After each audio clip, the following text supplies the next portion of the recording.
Welcome back, ladies and gentlemen. 49 coming at you another community shoutcast for the USA Dota League Season 2. Just loading into game number 2 of Horsemen and Ruckus up against Paddy's Pubstomp for the Group 2 playoffs. Game number 1 was an absolute disaster for the boys in Paddy's Pubstomp, as all three of the lanes actually completely fell apart. With the lack of pressure on the Tinker and Kingkiller going for a very aggressive fighting Tinker build, choosing to max out, go for 3 points in the laser and the rocket very early on, and with a solo ultra kill in the bottom lane alongside with UGTFO, able to cement the deal for his team. So Horsemen and Ruckus, this time their first pick. Lycanthrope being banned out by Horsemen and Ruckus. They learned their mistake from unbanning it again, by not banning it against 2IP. So every game now they ban out the Lycanthrope, and that's just because of the fact that Lycanthrope, he punishes any mistake you make by taking a tower and by taking a Rax. And 40 minutes to the game, if you lose a fight against a Lycanthrope and you don't have a buyback, that's a set of Rax, that's potentially the game. He has such an incredible pushing power, and he comes online so much faster than any other carry hero. The drawback of the Lycanthrope is he's very weak in the laning stage. He offers you little to nothing. The only thing he really offers is Howl. Once he gets level 3 Wolf, then he's able to do a lot of damage. But until then, doesn't really do all too much. Weaver also being banned out by Horsemen and Ruckus, so that's just a hero they just don't like to play against. Faceless Void, first pick, so UGTFO gonna be flexing his Void skills over on that offlane Void, and Tinker and the Ember Spirit being banned out by Paddy's Pubstomp. So both of them respect bans. Ember Spirit, Jesse's favorite hero, and the Tinker is able to use the great effect. Dazzle being picked up, so Dazzle's a fantastic pickup against the Faceless Void, because if you don't chrono the Dazzle, he could shallow grave whatever target you're focusing. And so that means that you're wasting time in the Chronosphere. So that's all you want to do as the opposing team, is you want to make it as difficult as possible for the Faceless Void to be able to achieve much with his Chronosphere. Since unless the Faceless Void is able to get a perfect Chrono where he gets all 5 targets, in which case you've done so many things wrong to ensure that he's able to do that, that you're screwed anyway, no matter what you do. And so you want to make it difficult for the Faceless Void by picking Chrono priority targets. So the Dazzle works as a Chrono priority target because he's a support hero, and so it doesn't really matter if Void just Chronos to catch up the Dazzle, then that's a win for your team, because you could turn around and try to win the fight off the back of that, because he's blowing his biggest spell and his biggest team fight ability just to kill the 5 or 4 position. And Invoker being picked up by Paddy's, very greedy hero that has been phased out a lot as solo laner. When Invoker's picked up, you either see him in the off lane or you see him in the tri lane as a farmer. So Luo from IG really likes to do this, where you run an Invoker tri lane where he goes cross Exort. And the reason why it works is the supports can rotate around the map and create space. You can leave Invoker alone against other offlaners, because Invoker has a lot of once he gets a few levels, a few points up in the Exalt, is very scary to lane against. And with the Sunstrike, he can contribute everywhere across the map. And since Invoker plays like a semi-carry, it makes sense to give him that EXP and farm priority to ensure that he's able to reach his peak. And another reason why you don't pick up Invoker this early on is you leave your draft open for the Outworld Destroyer. So both Dumbled and Kingkiller, fantastic OD players, and OD completely shuts down the Invoker. It's because Invoker, he hits like a wet noodle, and he moves like a bitch, and Outworld Destroyer steals his intelligence, and then slaps him around with it. The Centaur Warrunner being banned out by Horsemen and the Ruckus. So powerful offlane hero, although Centaur Warrunner hasn't been as effective as he'd like to be in the latest patches, because teams have learned to play against him. And so the way you deal with the Centaur Warrunner is you shut him down very early on. Before he gets a Stampede, he can't really do much. You could dive him under the tower and he really can't respond to that. He's very easy to zone out because he's got no way to find farm and no way to find experience. He has to physically be present. And while he's tanky, he will take a fall. And with the nerf to Hoofstomp, so it's 130 at all levels as opposed to 85 at level 1, it means that he can't just casually throw out a Hoofstomp to harass out the enemy hero to get a few free hits in, because that's half his mana pool gone. So it's down to the third ban, so he's a hero that works very well against heroes such as Dazzle. When Void leaps in, you use the Global Silence. So even if Void doesn't get a perfect chrono, you're screwed no matter what you do, because everybody else is silenced, running around with their heads cut off like chicken, while Void smacks him around. Sand King being banned out, so they're banning the teamfight potential, just because Dazzle and Sand King is a fairly effective support duo, if a very greedy one, because you've got the Poison Touch set up for the Burrow Strike. But the issue with that is the Sand King and the Dazzle need levels, and so you never want to pick up 2 greedy supports unless you're perfectly sure you could get away with it. And so Nature's Prophet being banned out just to prevent the split push, as well as his strength as an offlane hero. So Faceless Void could always be the 1 position farm, and they could have the Nature's Prophet be in the offlane, or if they want to be super greedy, they could even do a pub level strat, have the Void offlane, have the Nature's jungle, and then have a strong dual lane. So if you see a greedy jungling support coming up from the enemy team, so for instance if they decide to do what I just suggested and have Nature's Prophet jungle, then you could pick up a greedy support, and you could use that to find your farm over in the Sand King, get a very early Blink Dagger by having him jungle farm while the Dazzle sits in the lane, or you could pick up a very aggressive support duo and then roam on their ass and punish them for playing too greedy, since they'll have weaker lanes as a result of that. And so Paddy's Pubstomp deliberating for their third pickup, the Dazzle and the Invoker, so they've got potentially their mid laner or their tri lane if they decide to run Invoker in the tri lane. Whereas Horsemen and Ruckus, they picked up their mid lane and their off lane. Faceless Void, you can run him in the one position role, but the issue with Void in the one position role is while he is very powerful, you don't want to put too much pressure on the Void as your sole source of damage and as your sole teamfight hero. You want to, unless if you've got exceptionally, even if you've got an exceptionally good Void player, you want Void to set up for your other hero, for your other heroes and for the rest of your team. You use Chronosphere to telegraph the rest of your moves. The Chronosphere into Mystic Flare, for instance, is a very powerful combo, or into the Shadow Shaman, or in this case, the Witch Doctor Death Ward. And so Slardar has been picked up, going to be the tri-lane farmer, so Dazzle Slardar, very powerful negative armor strat. And Invoker, if he goes for the Exalt build, right-clicks incredibly hard, and Slardar, with the recent buff in 8-1, he has, his bash does a lot more damage than the Faceless Void, up to 120.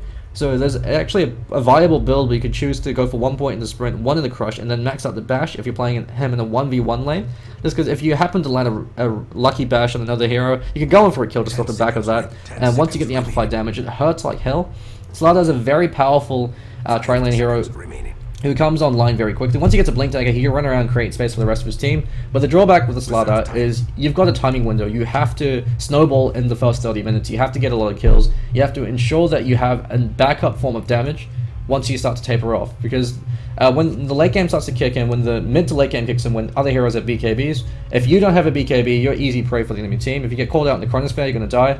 If you don't have a BKB and you're going with the OD, he could just Astral you, turn around, kill the rest of your team. Leshrac being picked up. Leshrac, a very powerful support hero, but he's not picked up just because of how unreliable for Split Earth is. You never want to pick up an unreliable hero unless you have a setup ability. And in this case with Paddy's Pubstomp, they've got the Poison Touch, which is a pseudo setup because it's an effective snare, but they can still get away from that. They can still dodge Leshrac's Split Earth, just because it's a tiny AoE at level 1. You need at least a few points in it, at least level 3, level 4, before it starts to become really effective and being able to reliably land it on moving targets. And so the idea behind this is Dazzle's able to run in with the Poison Touch, Leshrac follows up with the Split Earth, then Slardar sprints in with the Crush and then tries to go in for the kill. It would have been much more effective if they'd picked up a Shadow Demon first instead of the Dazzle. Shadow Demon also fills a similar role as the Dazzle since he could use Disruption as opposed to Shallow Grave, but the advantages of the Dazzle, he scales better into the late game with this particular lineup because you've got the negative armor from Weave, and Shallow Grave has a much longer cast range. I believe it goes up to, it's either 900 or 1000, yeah, 1000 cast range over in the Dazzle. So Venomancer being picked up, and it's a very powerful support hero in conjunction with the Faceless Void. And it also works very well against the Dazzle, since Dazzle is Shallow Grave, it lowers you down to 1 HP but you can't die. Venomancer throws out a right click and says, haha, you're dead anyway now. So unless the Dazzle commits to heal, but even then you can just simply DPS him down. You don't have to commit many resources to killing the Shallow Grave target. Since the Venomancer can also shut down Slardar's Blink Initiation with the Venomancer wards. Since the wards inherit Poison Sting, you drop a ward way up in front of you, get the ward to right click that Blink Initiator. Congratulations, the Blink Initiator now can't initiate. He's effectively useless while your rest of your team runs in and goes in for the kill. Slark being banned out, so they're fearing Tommy's one position Slark.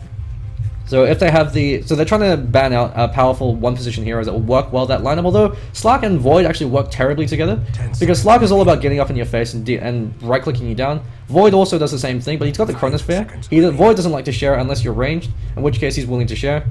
Since Slark is a melee hero, he doesn't get to share in the fun with the Chronosphere, and if you catch out the Slark in the Chronosphere, that's an absolute disaster for your team, since you can blow up the Slark before he gets a Shadow Dance off, before he gets a Shadow Blade, or his BKB, or Dark Pact off, and if you start a fight without a Slark, in exchange for not having one of your support heroes, very worthwhile trade.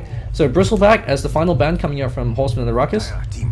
So they know that Witch Doctor and Venomancer don't do enough damage to be able to kill off an offlaner outright, and so a hero like a Bristleback that thrives in these long drawn out fights can actually turn around for a return kill, since Witch Doctor's got 0 armor and Venomancer's only got about 2 armor, and so you deal a fair amount of damage to them. So Razor being picked up. So just at the base of the draft, I guess they're going to be having a Razor offlane, or an Invoker offlane, because Slardar can't offlane at all, the Leshrac and the Dazzle can't do anything at all, they have to have a tri-lane with the Slardar. And Razor offlane isn't too bad, just because he's a very hard hero to gank. If you start with boots, you get a point or two over in the Unstable Current, and you're incredibly fast and mobile, and you can try to snag some CS from range using your Plasma Field. But the drawback to this is Razor's a hero that excels on 1v1, because he has to get ahead, or at least break even. And Doombrig is being picked up by Horsemen of the Ruckus. The big bad Doom. Looks like we could be seeing a 1-position Doom or a 1-position Faceless Void. Looks like we're going to be seeing a 3-position Void with Gats going to be taking over the offlane from UGTFO. And Doombringer going to be played by UGTF, so Doom being played by UGTFO and Gat over on the Void. So we could actually be seeing, Void as the 1 position and Doom as the offlaner, but most likely will be Doom. Actually, just based on player role, yeah, it could be Doom offlane and faces Void as the 1 position. With Dumbledore going to be on the Witch Doctor, so a bit of role switching happening from the boys at Horsemen and Ruckus. I guess they're feeling pretty confident. RZA Giz and the King Killer going to be over on the Outward Destroyer in the mid lane. Bumble D going to be a 4 position role as a Witch Doctor. With Method Man on the Venomancer as a 5 position. UGTFO looks like he could be going towards the 3 position role. He hasn't spent all his gold yet, so he can't really tell just off the basis of that. Since if Faceless Void picks up Boot, you know he's going to the off lane.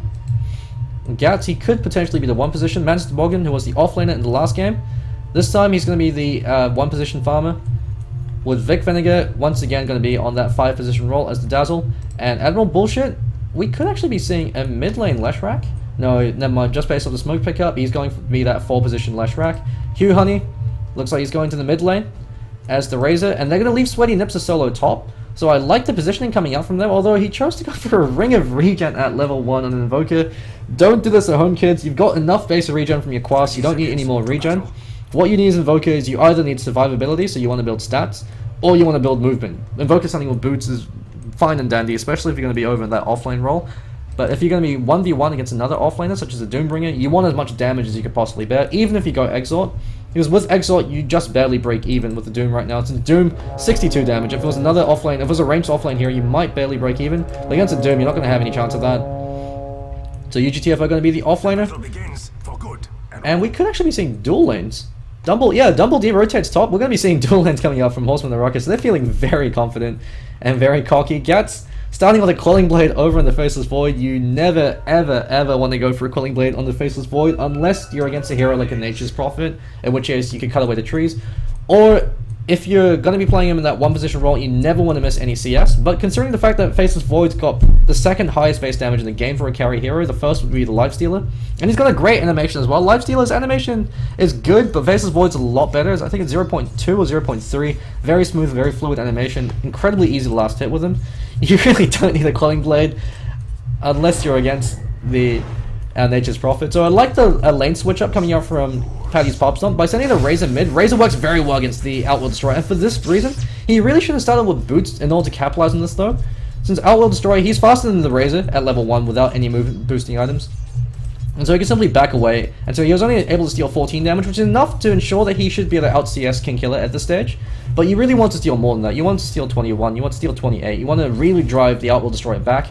Since once you get a point up in the Unstable Current, every time he goes into Astral U, he's been snared, and when the Astral wears off, you can then go in and start leashing as much damage as possible, because you never want to waste a leash. So he's able to get 2 ticks off. So Razor going to be choosing to max out the Static Link in this lane.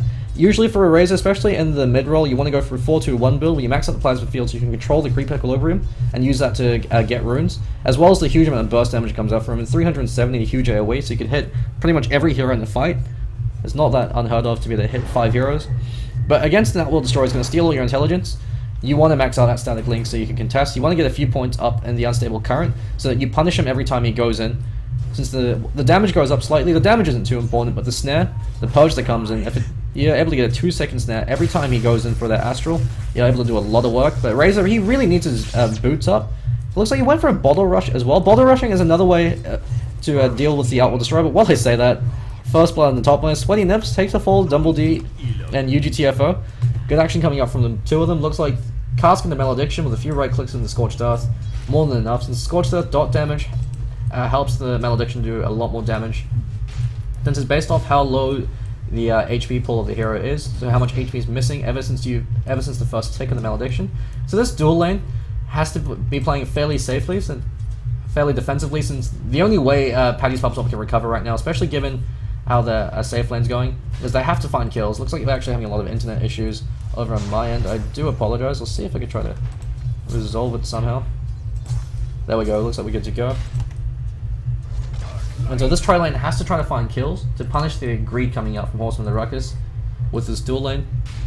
But that being said, Venomance actually chose not to even go for a single point in the poison gale, and they're not punishing that. Paddy's Pubstomp, if you're watching, punish them, kill them, do something, please. When you see a Venomancer go for Sting and level 1 ward at level 2, he's useless. He's worse than a range creep. At least range creeps can try to body block. Jamie, I don't think you can be able to body block that well at this stage. Without the poison gale, Venomancer doesn't really offer you that much, unless if he's got an insanely high amount of points over in the poison ward or the poison sting, and at level 2 you don't have enough of either. So, huge amount of greed and misplays coming out from HOR that's not really being punished. King Killer eats the leash to the face. So Hugh Honey, he's able to use the leash to actually out-CS King Killer, but King Killer's got more denies, and that's going to be much more important the later this mid lane goes on.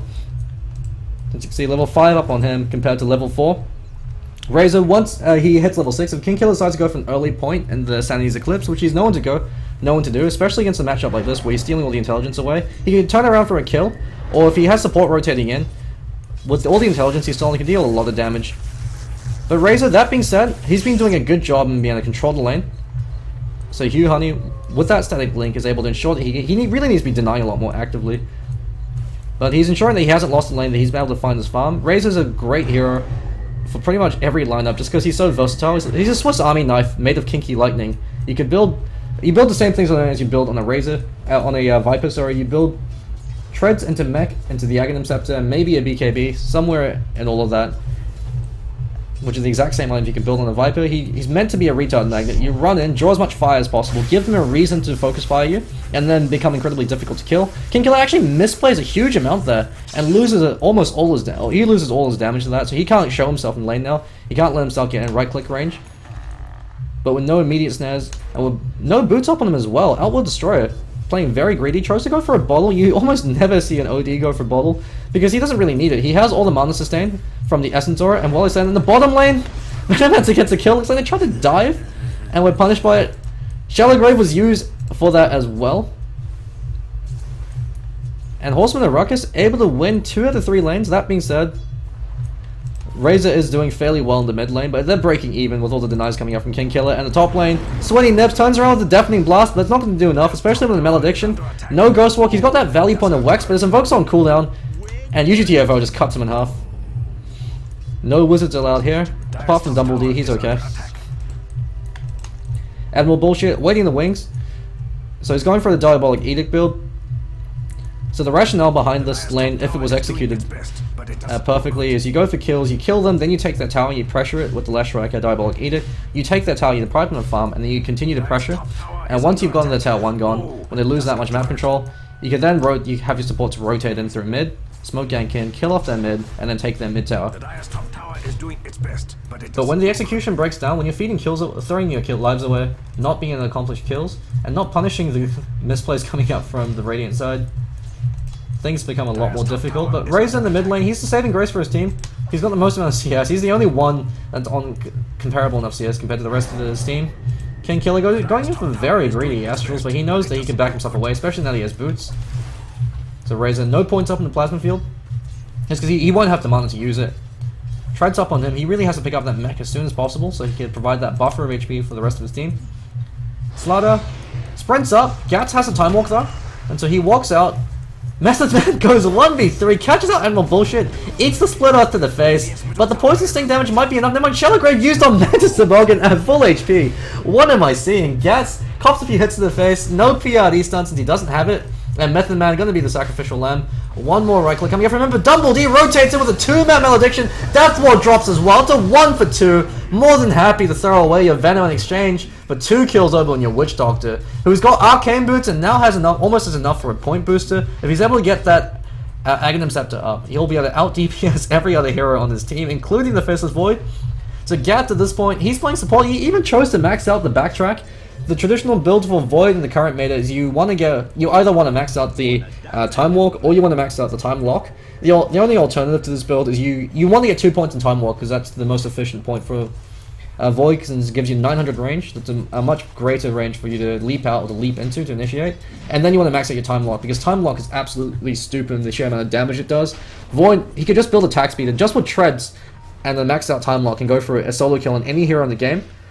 Under the Chronosphere, since Time Lock does double damage than it usually does, so 140 magic damage every time the Time Lock procs under the Chronosphere, And so it's the reason why you see Faceless Voids in competitive games usually go for something like Treads into Mask and Madness, and then build towards an Aghanim Scepter if they're playing that 3-position role.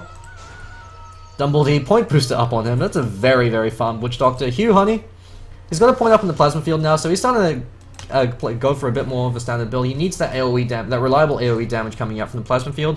Usually on the Razor, you see 2 points up in the static link, but against the OD matchup, you really do want a lot of points over in it. Admiral Bullshit, caught in a bad position. He's got boots. He's got the split earth to use as well. Master Boggin called out in the Chronosphere. 2-man called out in the Chronosphere. Witch Doctor, Death Ward doing a lot of work. Master Boggin, he might be taking a fall as well if they wanted to commit to this with the Time Walk. He could choose to do so. Chooses not to. Uses TFO, rotates to mid, gets a kill over and Dazzle. But Hugh Honey should be able to avenge his fallen comrade. The Jukes are coming out. Uses TFO, trying to make as much distance as possible, but with the Eye of the Storm and the right clicks, he's able to get another kill. Turns around over on King Killer, so he's doing a fair amount of work. Sweaty Nips turns around, activates Ghost Walk, leaves his teammate to die. He could have at least tried to use the Chaos Meteor. Or if he invoked the Cold Snap and Chaos Meteor, he could have actually at least tried to go for a kill and do a fair amount of damage. Instead, Ghost Walk says, see ya, buddy. Leaves his teammate to the Wolves. Method Man maxing out the ward, so very standard build coming out from him. Venomancer is very powerful as a 4-position hero because he's able to find his farm through wards. I mean, he's one of the best heroes to learn to play Dota with. Since whenever you're about to go anywhere and you don't see where the enemy team is, just drop a ward. If you're about to farm a lane, drop a ward off to the side to spot wherever they're going. They're 3 wards in a 5-second cooldown that do damage. They provide a huge amount of vision. And with the Poison Sting, the fact that the inherent Poison Sting is absolutely ridiculous. Dumbledore getting a lot of damage leashed out, but he's turning around. He's got Cask as well as Malediction. Gonna eat that Plasma Field to the face. Turns around to Malediction.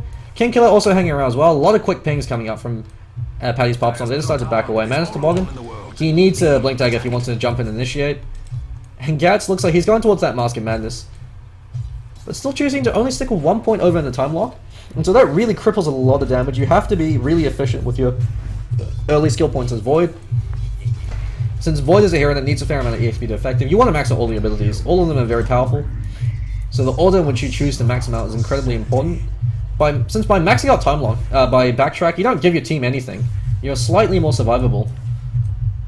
But your team, if you're called out, you're gonna die. If the rest of your team is dead after you time walk in Chronosphere, it's not gonna matter. You have to kill someone in the Chronosphere, and that's the reason why you see Mask of Madness and maxed out time lock. Because otherwise, you might as well pick another hero. If you just wanted him to pick him up for the, even if you want to pick him up for the AoE lockdown, more points in the backtrack would do a lot of work. And while I say that, there's so much action happening. Every time I look away, it looks like someone's dying over in the bottom lane. And Dumbledore farming up an absolute storm. Another advantage of the synergies coming out from Horsemen and Ruckus is in the Chronosphere, you're able to get a good 2-3-man Poison Nova. That does a fair amount of damage. Doombringer, intelligent decision making coming out from him. He chose to eat the easy creep camp, the Priest. And the reason why the Priest is so powerful in Doombringer is first of all the aura, which is not showing you. There's no buff placement for the aura. Or no ability. Oh, there's an ability icon. So 2 mana aura. So that neutral creep is better than the Crystal Maiden. She gives you more mana earlier on than the Crystal Maiden. She's not going to feed the enemy hero. The enemy hero is like the Crystal Maiden. And she even comes built in with a heal. So Doombringer can heal himself, convert all that extra money he has into health.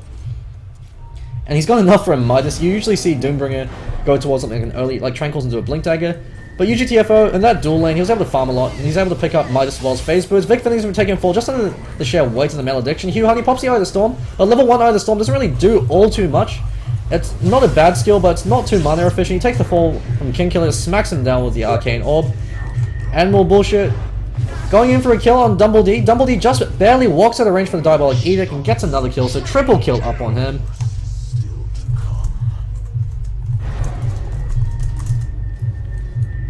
So King Killer farming up an absolute storm. 6-0. Sweaty Nips. He was able to Ghost Walk, so he wastes the Death Lord. Dumbledore just having a rave party on his own. He's pinging out. He's watching the fire. With the mech up on Outworld Destroyer, and with 3 heroes grouped up, they're going in for a kill. Cask bounces. Great cask placement from Dumbledore as it ensures that Master Boggin wasn't able to close the distance and go in for the crush. Vic Vinegar is going to spot out Gats, or Gats might spot him out. He's got Chronosphere wearing off, as well as the Mask of Madness, so he can choose to leap around. They're all clumped up. That could be a 3-4-man Chronosphere. Catches out 4. And Gats is going to town. Split up, misses on a stationary target. Static Link latches, Poison Nova catches on 2. Master Boggin's going to be taking fall. A few more right clicks. Dumbledore's been on fire this game. Hugh Honey fleeing for his life into the Poison Nova, the Poison Sting. And he's going to be dying to Jamie. Dumbledore gets another kill. Admiral Bullshit. Clarity being popped. Where's your clarity now? No mana for you, good sir. Haste Rune up on the Outward Destroyer, and with one more right click, should be enough to get the kill. He can commit to Sandy's Eclipse if he really wants to, but with a Haste Rune, he probably doesn't want to do this. Never mind. It's ward off now. He's going to have to commit to Sandy's Eclipse to go for the kill. Astrals him. Sanity's just for good measure. Chaos Meteor drops on nothing. Dropping a meatball all over the floor, and GG being called. As Paddy's Pubstomp have had enough. 21-2, 13 minutes, and Horsemen of the Ruckus take a very commanding game number 2, killing people all over the map. And that'll be it for the first series of tonight. At 8:30, I believe it's Weed Unit up against Momentum Dota, and at 9:30, 5IP, formerly 2IP, are going to be playing up against Paddy's Pubstomp. And I think even after that, Horsemen of the Ruckus are having another game. So, entire night full of Dota. Stay tuned for more. This will be it for now. So, I'll be signing off.